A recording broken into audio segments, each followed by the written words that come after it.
Depois de anos de colapso e fuga de capital, a Argentina volta ao mapa dos investidores internacionais. A vitória expressiva de Javier Milei nas eleições legislativas reacende o interesse de grandes gestoras globais no país. O déficit primário caiu, a inflação vem cedendo e, pela primeira vez em muito tempo, o mercado vê previsibilidade nas políticas econômicas. Para analisar esse momento do país vizinho e o interesse do mercado, eu converso agora com a Fernanda Rocha, assessora de investimentos da Monte Bravo e nossa comentarista de todas as segundas aqui no Radar. Tudo bem, Fernanda? Boa noite. Tudo bem, Turci? Boa noite a todos.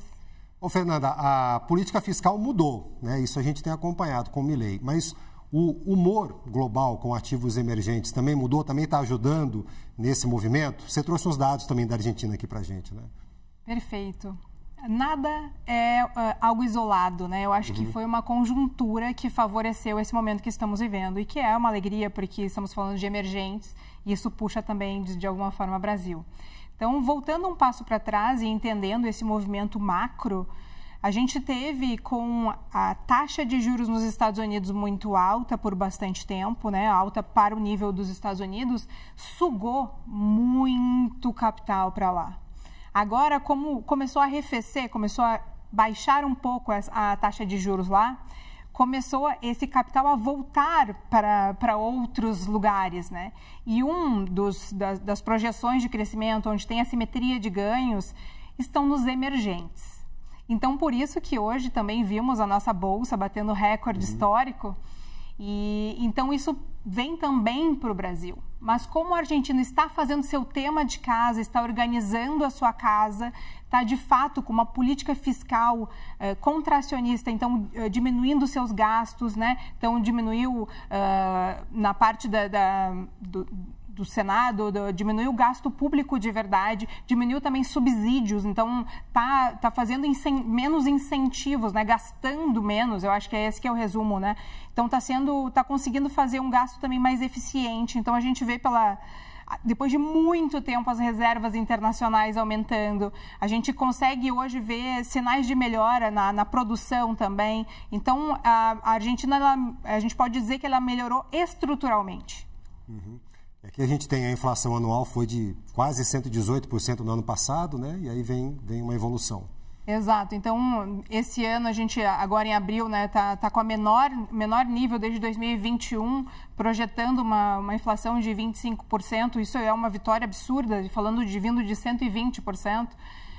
Então, isso realmente é uma grande vitória. E não só isso, eu acho que essa melhora estrutural ocasionou que os Estados Unidos fez também um swap.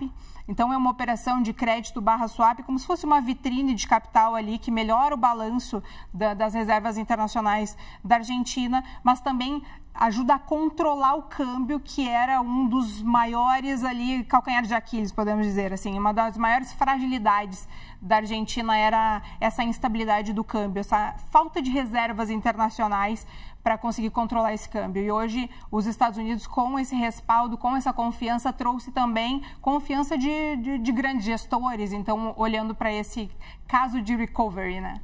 Tem um grande alinhamento ideológico aí também que pesa bastante, né, para essa com certeza. De apoio. Agora, o Goldman Sachs fala em um ponto de inflexão na economia argentina. Que sinais concretos você vê hoje de credibilidade? O que ainda falta, né, para transformar essa recuperação de mercado em um ciclo sustentável, inclusive do ponto de vista de emprego, porque tudo isso foi bastante comprometido pela política de austeridade, né? O ponto de inflexão é aquele famoso ou vai ou racha, digamos assim. Ou ele ia para o colapso absoluto ou enfrentava o problema.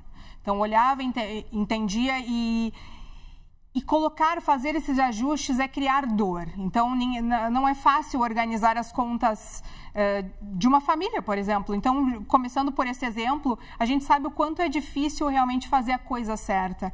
Então, esse novo governo do Milei, ele veio já com essa proposta de fazer essas reformas e colocar isso em prática. E ele, de fato, está conseguindo.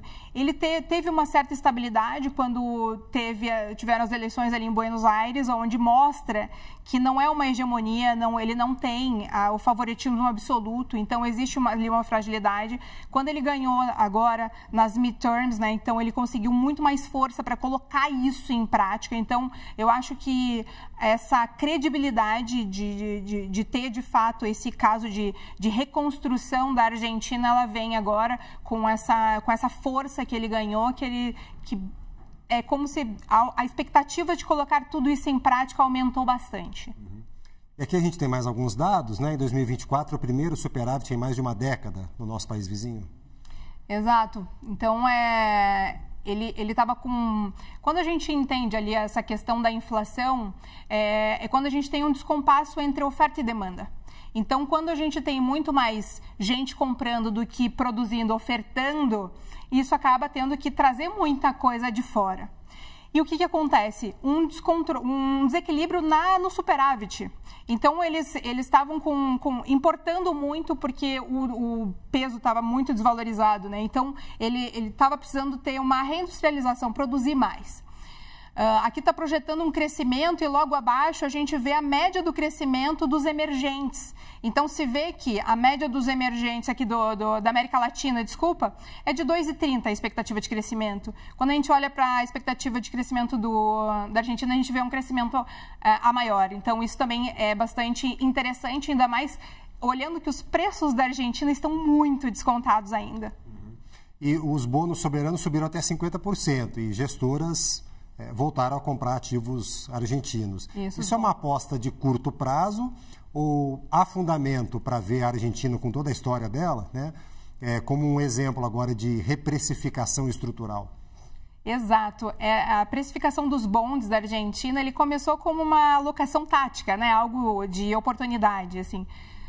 Mas hoje, com essa amostra, com essa confiança que veio desse grande swap de 20 bi dos Estados Unidos de dólares, então a gente, e agora essas eleições que foram cruciais, então isso trouxe uma confiança de que essa alocação não vai ficar sendo apenas tática, ela pode ser uma alocação para ser carregada, né, uma alocação estratégica. E que lição o investidor brasileiro pode tirar desse caso, por exemplo? Né? É um exemplo de que o mercado precifica antes a mudança institucional do que o resultado econômico também? O mercado financeiro, ele se adianta muito, né? Ele tenta fazer, acertar, ele tenta beber água limpa. Então, a gente fala que quem chega antes bebe água limpa. Então, é mais ou menos isso, é quem consegue ter aquela visibilidade, até aquela visão de que algo vai... ir para um caminho bom, que ali tem um potencial de ganho. Eu acho que esse é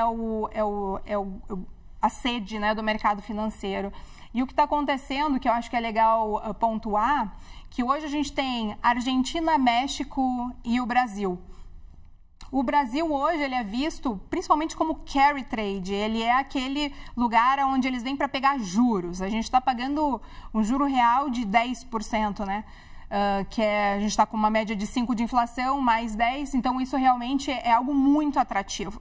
Então, a gente tem que observar que quando começarmos a baixar a nossa taxa de juros, pode ser que a gente se torne um pouco menos interessante. O México, ele vem para cumprir aquela lacuna que é a do nearshoring, que é trazer a produção para perto dos Estados Unidos. Então, eles estavam muito dependentes de China, Índia, então logística, o IST, então tudo isso ficava um pouco prejudicado.